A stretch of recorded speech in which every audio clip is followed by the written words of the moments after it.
Salut à tous, j'espère que vous avez la forme. Aujourd'hui, une petite vidéo qui ne se parlera pas de crypto, qui ne parlera pas de bourse, qui ne parlera pas de développement personnel.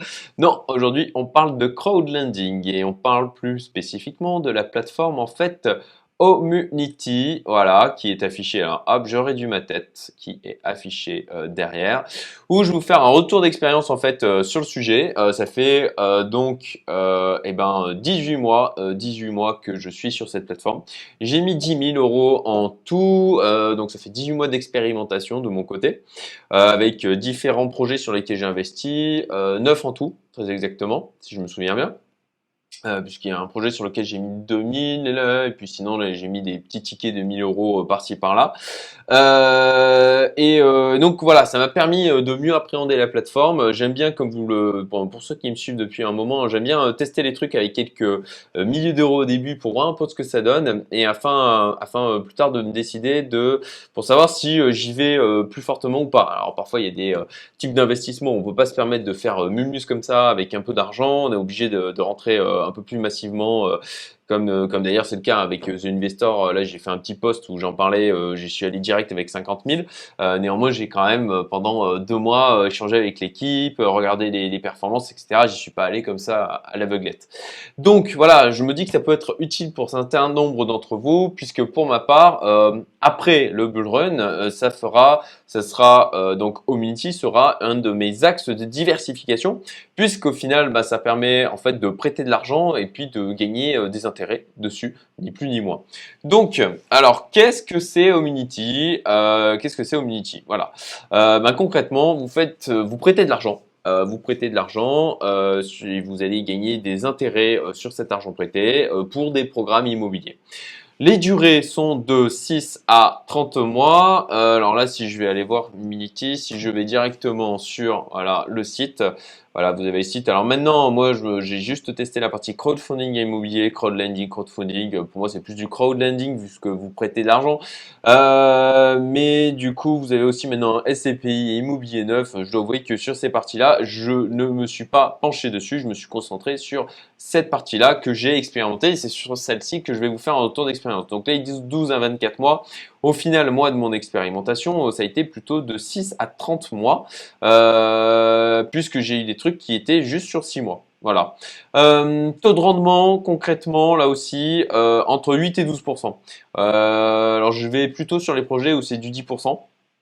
10%, ça me semble raisonnable en termes de taux. Voilà, là, la même chose sur la plateforme, ils vous mettent je vais y arriver, ils vous mettent voilà, autour de taux de rendement moyen de 9,2%. Oui, c'est cohérent du coup en l'occurrence par rapport à ce que j'ai expérimenté depuis maintenant 1 an et demi. Alors je vous fais un retour aussi d'expérience parce que du coup en l'occurrence, comme vous le voyez, on a c'est de 6 à 30 mois et puis du coup j'ai expérimenté des exits et des récupérations d'argent et j'ai aussi expérimenté des problématiques sur des projets. D'ailleurs un projet qui est en phase où ça met du temps à rembourser, ils ont pas mal de soucis, etc. Et je vais vous faire aussi un retour d'expérience par rapport à ça. C'est intéressant de parler de quand ça va bien et aussi de quand ça va pas bien.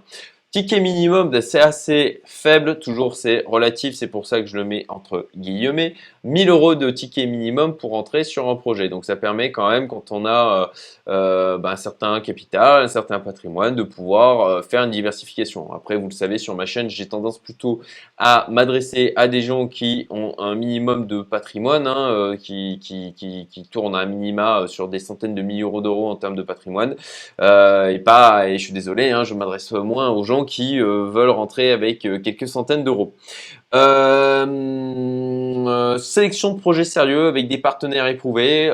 Concrètement, ce que j'ai bien aimé sur Omunity, c'est parce qu'ils font un travail en amont de sélection des projets, avec vérifier l'expérience du coup des entreprises qui rentrent sur les programmes Omunity, les projets, ils regardent aussi les projets qu'ils ont en cours, vérifient qu'ils n'ont pas trop de trucs qui sont en cours et qu'ils n'ont pas un niveau d'exposition d'endettement qui est trop élevé. Et puis voilà, le niveau d'endettement qui doit pas être trop fou sur les différents projets. Je vais vous montrer en fait les types de dossiers en fait qu'ils présentent avant d'investir sur un projet. Donc là, c'était un projet domaine du port sur lequel justement Un des premiers projets sur lesquels j'avais investi, c'était il y a maintenant 1 an et demi, où j'avais mis, ou même un peu plus d'ailleurs, je crois.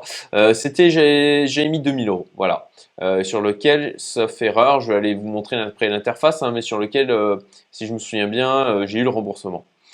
Avec du coup les intérêts moins la flat tax. Et oui, la flat tax, on n'y échappe pas, sauf si on habite à l'étranger. Les risques. Risques, bah forcément, vous investissez, il y a des risques. Risque, illiquidité, c'est que concrètement, vous mettez votre argent et vous pouvez, alors je vais y venir après, hein, c'est sous forme d'obligation, mais vous pouvez pas sortir en fait tant qu'il n'y a pas eu le remboursement. Vous ne pouvez pas revendre ces obligations.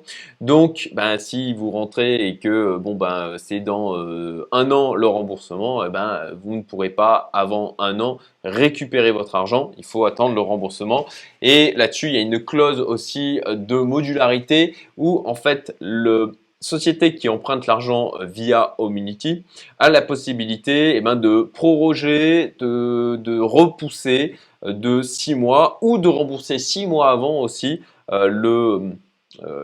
l'argent qui a été prêté via Homunity. Donc potentiellement, si vous engagez sur un truc d'un an, ça peut être un remboursement qu'au bout de 18 mois et même plus, comme c'est le cas justement sur un projet là où ça se passe pas forcément super bien.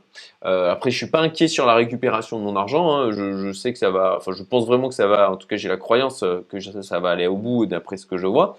Néanmoins, l'argent il reste bloqué du coup plus longtemps. Donc ça, c'est illiquidité, il faut en être conscient. Si vous mettez de l'argent dont vous avez besoin dans 6 mois, ça peut être problématique. Je vous invite à éviter de le faire. Perte totale de capital, ça c'est un risque aussi, hein, c'est que concrètement l'entreprise à laquelle vous prêtez fait faillite, et vous perdez la totalité de votre capital. Alors pour moi, risque assez faible, hein, puisqu'on a un taux de défaut de 0% hein, sur la plateforme depuis sa création. Et si je me souviens bien, alors là je vais vérifier avec vous en temps réel, en l'occurrence, hein, mais ils existent depuis... Homunity. On est quand? On est en 2021. Ouais, de mémoire, c'est depuis 2015-2016. Donc, du coup, ça fait quelques années. Je veux pas dire de bêtises, hein. Homunity, date création. Je regarde voilà. Ah bah voilà, septembre 2014. Voilà, septembre 2014, vous avez du coup la réponse en face de vous. Voilà. Donc, retour d'expérience. Retour d'expérience. Il y a vraiment un bon suivi des projets. En fait, avant de parler du suivi des projets, je vais vous montrer rapidement, vous expliquer rapidement comment ça se passe. Alors, comment ça se passe concrètement quand il y a un nouveau projet du coup qui sort, vous avez la possibilité d'investir dessus. Vous recevez un mail. Sur les projets les plus intéressants, concrètement, il faut être ultra rapide et investir dans les quelques minutes du moment où ça s'ouvre. Concrètement, donc, alors là, je fais ouvrir, là, découvrir, crowdfunding, voilà, investir. Voilà. Et là, donc, voilà, on a un projet en cours, 24 mois, 10%, ticket d'entrée 1 000 €. Donc, on peut aller sur là, investir, concrètement. On va rentrer toutes les informations associées, du coup, à notre personne, hein. C'est pré-rempli, bien sûr. Alors là, vous voyez des trucs qui sont perso, mais il n'y a pas de secret particulier de mon côté. Vous remplissez le tout et tout se passe en ligne. Vous remplissez, vous signez, tout se passe en ligne. Et après, à la fin, vous avez quelques jours, si je me souviens bien, pour faire le virement sur le compte associé, du coup, à votre investissement. Alors sur chacun des projets, voilà, si on fait en savoir plus, vous pouvez télécharger le dossier détaillé et vous avez un dossier de ce type en clair qui est assez bien fichu, assez synthétique, assez clair, hein. Voilà, objectif de collecte, montant de l'obligation, taux d'intérêt, nombre d'obligations qui sont sorties puisque c'est des obligations hein, qui vous sont allouées. Et c'est d'ailleurs l'avantage d'Homunity, c'est qu'au contraire de plateformes comme Mintos par exemple, sur lesquelles je suis aussi, et je pense que je ferai un retour d'expérience aussi après plus d'un an et demi dessus, si Homunity ferme ses portes, disons que vous pouvez quand même, comme vous avez des obligations qui sont contractualisées auprès d'entreprises physiques, vous pouvez quand même vous retourner vers ces sociétés et avoir en tout cas de ce que j'ai compris, hein, voilà, je vous fais mon retour d'investisseur et c'est pas du conseil en investissement du coup que ce soit, c'est un partage d'expérience.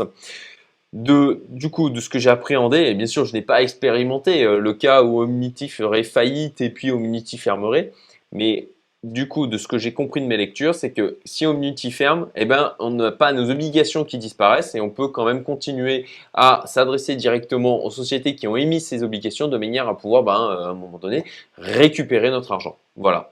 Donc ça, c'est l'avantage d'Omnity, c'est qu'on va pouvoir diversifier sur de multiples projets immobiliers. Au contraire de Mintos, on n'a pas un gros risque en cas de faillite de la plateforme de voir notre argent disparaître complètement.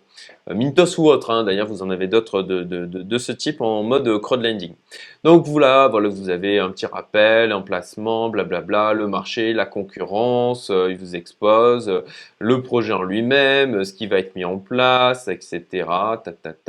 Les étapes du projet, la commercialisation là où ça en est actuellement, le chiffre d'affaires, les éléments financiers, taux de marge qui va être généré, cash flow immobilier. Vous voyez aussi du coup voilà toutes les charges associées, etc. Financement de l'opération, comment c'est monté, les fonds propres du promoteur, la partie crédit bancaire, les apports Omnity. Donc vous avez quand même un truc assez détaillé, les éléments techniques, sociétés impliquées, donc voilà, ça détaille les sociétés qui sont impliquées. Vous pouvez du coup faire des petites recherches sur société.com éventuellement. Les assurances et garanties qui sont associées et vous avez un petit voilà les points forts du programme, les points faibles du programme. Donc ils vous mettent un petit récap de ce qui leur semble être les points positifs et les points plus faibles. Hein. Globalement, franchement, je trouve que c'est vraiment une belle sélection à mon sens. Hein. Encore une fois, c'est mon point de vue des projets sur Omnity. Voilà, les types de risques liés à mon investissement, ça c'est des trucs qui remettent à chaque fois. Hein. Voilà, les retards sur les travaux. Alors avec le Covid, effectivement, le projet sur lequel il y a un problème, c'est justement lié à tout ce truc de Covid et des retards sur les programmes immobiliers, qui fait que du coup ils n'ont pas pu avancer comme ils voulaient, et que en termes de remboursement des fonds, c'est pas dans le timing, malgré aussi le report des 6 mois. Voilà. Vous avez ensuite voilà les bulletins de souscription. Hein, ça c'est en clair l'élément sur lequel vous contractualisez par rapport à donc l'obligation et donc l'argent que vous prêtez. C'est un minimum de 1000 euros et vous pouvez mettre plus, hein, 50, enfin 100. Qu'est-ce que je dis? Je vais y arriver. 5000, 10 000, potentiellement plus. Après, je vous dis, moi j'ai expérimenté, j'ai mis des petits tickets de 1000 euros globalement. Mais j'ai pas expérimenté de mettre 50K d'un seul coup, quoi. Et à mon sens, mettre sur un seul projet, en tout cas par rapport moi au niveau diversification, la partie crowdlending, j'ai pour objectif, si je me souviens bien de mon allocation patrimoniale parfaite, partie crowdlending qui est une sous-partie de la partie immobilière. Pour moi, c'est pas plus de 1 ou 2% de l'ensemble de mon patrimoine, quoi. Donc, ça reste, voilà, ça reste un truc qui est. Alors, je vous le partage aussi parce que c'est facilement accessible, qu'il y a quand même des choses intéressantes et que je verrai potentiellement pour peut-être augmenter ce pourcentage. Je vais voir un peu comment évolue le reste des projets. S'il y a d'autres projets sur lesquels il y a des problématiques, pour l'instant, c'est le seul. Mais voilà, en gros. Alors, vous voyez là le tableau de bord. Hein, il y a un tableau de bord franchement assez bien fichu. Quand vous avez un remboursement, vous le retrouvez dans votre portefeuille et vous pouvez ensuite faire le virement vers votre compte bancaire et récupérer. À noter que sur la partie fiscalité, vous pouvez choisir d'être vous dites je suis résidence fiscale en France et vous me retenez directement les 30% de flat tax à payer sur la plateforme Omnity. Donc, je n'ai pas à faire de démarche particulière sur le paiement de taxes de mon côté puisque j'ai choisi plutôt ce mode d'imposition où ils me prennent directement 30%. Ça, c'est à voir hein, en fonction de votre niveau d'imposition à chacun. Et puis, vous avez aussi la dispense de prélèvement forfaitaire unique. Donc, à ce moment-là, vous récupérez la totalité des intérêts et vous vous chargez de faire les déclarations et de payer de votre côté lors de votre déclaration d'impôt ce que vous devez comme taxe au gouvernement français, ou vous pouvez aussi dire je ne suis pas résident fiscal en France et du coup selon là vous ne vous allez déclarer en fonction du pays dans lequel vous résidez, ni plus ni moins. Voilà au niveau donc mes investissements. Là, j'ai récap des différents investissements. Donc là, j'ai page suivante, hein, comme vous voyez. Donc 9, 10%, 9%, 10%, 9%. Alors, les statuts, lui, il est voilà, remboursé. Lui aussi est remboursé. Et donc celui sur lequel il y a, voilà, je crois que c'est celui-là, le Richemont. Statut en cours. Bon, je me souviens plus, mais il y en a un qui pose problème. Donc, il y a eu déjà des remboursements quand même partiels sur le projet sur lesquels il y a des problèmes. Et on a vraiment un suivi. On a déjà des mises à jour régulières sur l'avancement des projets pour dire, OK, est-ce que c'est dans les clous? Est-ce qu'il y a des retards? Donc là, Omnity fait, pour ma part, je trouve plutôt vraiment bien son boulot. Et je vous en parle hein, en toute transparence, hein, je ne fous pas de lien d'affiliation, ce genre de truc. Hein, je vous fais mon retour en tant qu'investisseur et utilisateur, ni plus ni moins, en espérant que ben, voilà, ça pourra être utile à certains et vous faire découvrir une possibilité d'investissement et de diversification supplémentaire. Voilà, donc globalement, j'ai eu 2 ou 3 trucs de remboursés. Hein, de mémoire, voilà, vous le voyez, voilà, remboursé. Voilà, j'en ai 2 de remboursés et un partiellement, je crois que c'est celui-là, hein, c'est celui et le Richemont qui pose quelques petits soucis. Tiens, c'est bizarre, pourquoi il est en attente de paiement? C'est chelou. Ah, oui, peut-être que du coup j'avais dit OK, et puis en fin de compte, je suis jamais allé au bout sur celui-là. Ouais, c'était peut-être ça, voilà. Donc, enfin, il me semble que c'est ça. Bon, en tout cas, voilà, il y a un projet, là on ne le voit pas, mais il y a un projet sur lequel il y a des problématiques et sur lequel il n'y a pas encore de voilà, montant total investi. Ah bah non, 11 000. Ah bah, vous savez quoi, j'avais en mémoire 10 000, en fin de compte c'est 11. Ah bah non, ça prend peut-être en compte celui où je suis pas allé au bout. Ouais, ça doit être ça. Date des prochains intérêts, donc là j'ai le récap, je vais avoir un remboursement 31 mai, 31 juillet, 19 août, et puis voilà, montant remboursé, donc 4070 comme vous le voyez là, capital en cours investi, 8000, non c'est bizarre, j'ai peut-être mis 11 000, bon, je me souviens plus. Mais bon, voilà, vous avez l'info de manière globale, c'est le plus important. Eh ben écoutez, j'espère que ça vous sera utile, j'espère que vous avez trouvé ça intéressant, que potentiellement vous avez découvert alors des trucs comme Omnity, il y en a d'autres, hein, des plateformes. Je suis positionné sur d'autres, mais je trouvais dans mon benchmark que Omnity était celle qui me semblait la plus sérieuse. C'est mon avis, encore une fois, je peux me tromper comme toujours. Ça, c'est mes analyses et je ne suis pas infaillible. Et voilà, j'ai expérimenté depuis 18 mois et voilà, à la sortie à la fin de l'année, début d'année prochaine, je me remettrai à investir activement sur Omnity puisque les choses globalement se passent plutôt bien. Voilà, bah écoutez, likez la vidéo hein, comme d'habitude, hein, ça fera plaisir. Mettez un petit commentaire pour remercier si vous êtes content. Et puis, bah, partagez-la hein, si vous pensez que ça peut être utile hein, et ça me permettra voilà, ça permettra d'aider à faire grandir la chaîne et de me motiver à continuer à faire des contenus comme ça. Je vous souhaite un excellent week-end. On est vendredi soir au moment où je fais cette vidéo et je vous dis à bientôt. Salut!